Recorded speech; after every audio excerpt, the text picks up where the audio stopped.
Hey everyone, my name is Dalton, and I'm here today to talk about the potential loss of human rights in the United Kingdom after Brexit happened. So, let's just dive in real quick right off the bat. A little background knowledge on what Brexit is. It was, as I said earlier, Britain's decision to leave the European Trade Union, or the European Union, in 2016. This was mostly supported by British citizens, as they were, for the most part, the only ones that wanted to leave the European Union. And most of this support came from citizens who thought that the United Kingdom would be better off without interference or intervention from the Union. That is, the European Union at least used to have the authority to come in and change British laws and to influence how their country works financially, even criminally. So most of the support came from this was, like, I saw a lot of signs, take our country back. Most of the supporters of Brexit felt like they would get more control of their own country if they left the Union. All right. And the implications of Brexit, it's a loss of all privileges which the European Union grants, which actually was much more broad than originally thought, at least for me. The Union imposes several laws to protect the citizens of its member countries. Some of those laws were human rights laws, and that means that once Brexit is officially done, once the United Kingdom has left the European Union, all of those laws will be gone, including the human rights laws, which is where the fear comes from. The fear is that once Brexit happens, once it's finalized, your human rights, at least as a British citizen, are no longer guaranteed.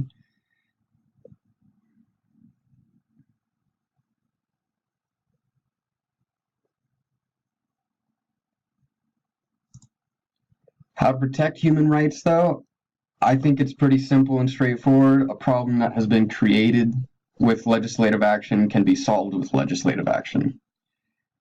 In order to protect existing human rights, which are in danger of being removed, of their loss, new laws must be implemented in order to protect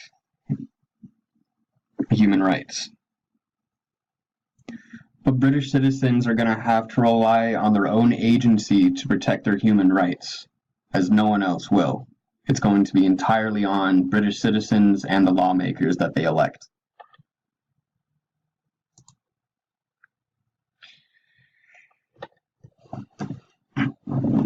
There's already been proposed legislation by England's Conservative Party that proposes what to do to protect human rights, and they actually use the EU's human rights laws as a skeleton for what they propose. It's almost identical. They're just taking out very small bits and tweaking things here and there. And also, coming from a very westernized country, one of the formerly world power, Great Britain, the solution comes from a very weird perspective. There's virtually no non-Western influence on a legislative solution to this problem. So since the solution is formulated by British citizens for British citizens, the only beneficiaries of this solution are British citizens. But one question that arises, is it sustainable? I think yes.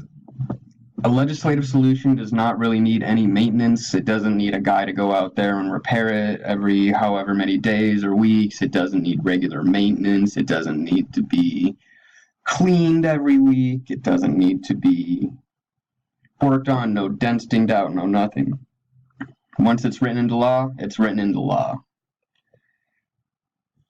The only sustainable thing is the enforcement of the law. So if human rights are violated in the future, well, that's going to be for the police force to enforce. So that's the sustainability factor, is the enforcement of this law. But in order to change the law in the future, whoever wants to change human rights laws is going to have to go through the entire lawmaking process again to get whatever changes they want written into law. And once it's written into law, I don't foresee this proposed solution for protecting human rights in Britain seeing any resistance whatsoever, because it only benefits people. There is nobody anywhere that is hurt by writing in laws to protect the human rights of British citizens. Protecting the human rights of British citizens only benefits people. The entire community of Great Britain, a very large community when you put it that way, still benefits. Every British citizen values their community. They value where they're from. This solution costs them almost nothing, as the only thing that they have to pay monetarily wise is what they already pay their politicians. There's no fund needed to come up to fund their solution. Well, that's it. Thanks everybody for listening. I hope you got something out of it. I hope it was informative for you. And if you have any questions, just ask. Have a great summer, guys.